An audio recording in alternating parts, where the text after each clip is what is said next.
తెలంగాణ కొత్త కిషన్ రేవంత్ వారు. ఖచ్చితంగా తెలంగాణ కొత్త ఇప్పుడు మనం ఆంధ్రప్రదేశ్ గురించి మధ్య అది అప్పటి నుంచి అది నడిచింది. కానీ మీరు తెలంగాణకు అన్యాయం చేశారు. దేశంలో మొదటి స్థానంలో ఉన్న హైదరాబాద్ మెట్రో 17వ స్థానానికో 19వ స్థానానికో పోవడానికి కేంద్రం అనుమతించకపోవడం కారణం. కిషన్ రెడ్డి గారు లాంటి వాళ్ళు కేంద్రంలో మంత్రులుగా ఉండి రాష్ట్రానికి చేయాల్సింది చేయడం లేదు కాబట్టి వాళ్ళు రాష్ట్రంలోకి రావడానికి అనర్హులు అని ముఖ్యమంత్రి రేవంత్ రెడ్డి, ఇంకొంతమంది మంత్రులు. అంటే రాష్ట్రానికి చాలా రావాలి, జరగలేదు. కిషన్ రెడ్డి, బండి సంజయ్ వీళ్ళందరూ చేయలేదు అని ఇది హిట్లర్ది.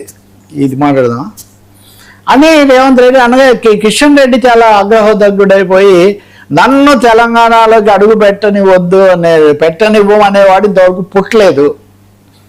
నేను ఎవరిని లెక్క పెట్టేవాడిని కాదు, నేను అన్నీ చేస్తాను, నన్ను ఎవరు ఆపుతారు. అది ఇక్కడ నాకు ఆసక్తి కలిగించింది ఏమంటే పవన్ కళ్యాణ్ రావడం లేదా డిబేట్ జరిగింది అంతకుముందు, లేకపోతే ఇతర ప్రాంతాల వాళ్ళు రాష్ట్రాల వాళ్ళని.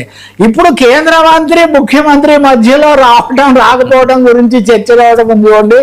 ఇది తెలంగాణ రాజకీయాల్లో ఉన్న నిజమైన నిజమైన హోరాహోరీ పోరాటం ఎలా జరుగుతుందో ఇక్కడ మనకు కనిపిస్తుంది. ఖచ్చితంగా రాష్ట్రానికి న్యాయం చేయలేదు. ఇప్పుడు ఎవరిని పడితే వాళ్ళని రాష్ట్ర ద్రోహి, దేశ ద్రోహి అని అంటున్నారు కదా.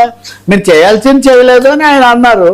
కాదు నేను చేశానని నిరూపించుకోవచ్చు. కానీ నన్ను రానివ్వకుండా ఉన్న వాళ్ళంటే ఇప్పుడు సరిహద్దులో మనం కాపుకాయాలి. ఆయన రానిస్తారా లేదా? ఆయన ఈ పద్ధతిలోకి తెలంగాణ రాజకీయాల్లో కావాలనే ఈ వేడి పెంచుతున్నట్టుగా మటుకు కనిపిస్తుంది. కొంచెం కృత్రిమంగా కూడా ఈ మధ్య బీజేపీ నుంచి రావాల్సినంత రెస్పాన్స్ రావట్లేదు.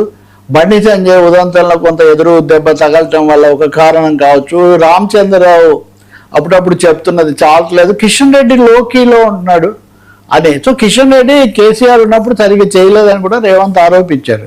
అయితే ఇక్కడ